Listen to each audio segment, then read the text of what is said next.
In Palm Desert, the recent city council meeting took a heated turn after one council member accused the other of showing privilege. I-Team investigator Peter Dowd spoke with both elected officials to get a closer look at this dispute and what it means for the city. Peter. John and Karen, at stake is whether Palm Desert should take action on a national issue. City Council member Sabby Jonathan says that would be outside of the city's focus, which then led to a contentious exchange of words with Council member Karina Quintanilla. Very interesting. During Thursday's Palm Desert City Council meeting, Councilmember Karina Quintanilla discussed what she calls a desperate need for a new Human Rights Commission.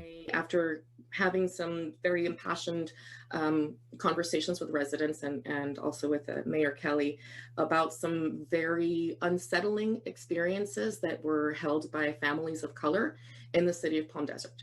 She also requested an anti-hate proclamation. A proclamation in support of our Asian American and Pacific Islander neighbors and residents. We respect our brothers and sisters of all different communities, and I think that when they are asking for recognition, they're asking to be seen in other lights other than just the way that they are being dehumanized and targeted. But Councilmember Sabby Jonathan was not on board. But I think that we actually need to set guidelines for proclamations. I've had concerns, our city has been so smart in just focusing on the business of the city and not getting political and not getting unfocused by political, state, national issues. And that led to this exchange. And I apologize if perhaps Councilmember Jonathan's experiences in the city of Palm Desert are shaped by a form of privilege where he doesn't understand the value of a proclamation in support of people who don't feel as included or as visible, or perhaps even not as safe as Councilmember Jonathan does in the city of Palm Desert. Well, that was something. That really takes us to a new low. Mayor Kathleen Kelly then stepped in. Let's try to make as few assumptions about each other as possible. Neither the Human Rights Commission nor proclamation were approved. I spoke with Council members Quintanilla and Jonathan about what happened.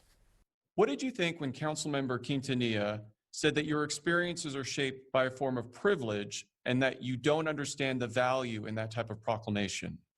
I think she doesn't know me, and if she did, she probably wouldn't have made that statement. I'm a naturalized citizen. I'm a first-generation American, first generation to go to college. And I don't know, when you use the word privilege, I'm not sure that bio fits that word. I'm curious, what did you mean when you said that she took it to a new low? I was speaking of standards. It's important for council members to work as professionally as colleagues, and we all have the same goal, which is to do what is best for our city. He says you don't know him and that if you did, you probably wouldn't have made that statement about privilege. Do you stand by your words? I absolutely do. Whether an individual wants to acknowledge that privilege exists or not, that's on them. But you can't deny that a system exists that benefits certain individuals over others. Why do you not think there should be a Human Rights Commission and anti-hate proclamation in Palm Desert? But at the end of the day, each city defines itself and defines what the business of that city is. In our case, historically in the city of Palm Desert, we've focused on the roads and our parks and our aquatic center and our golf course and our finances and the welfare of our residents and our businesses.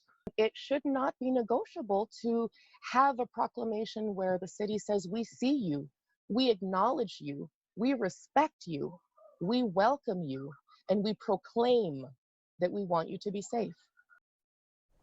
There are no written guidelines for proclamations, which are typically issued at the discretion of the mayor.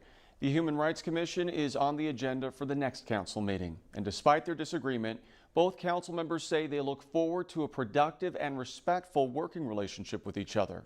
For the I-Team, Peter Dowd, News Channel 3.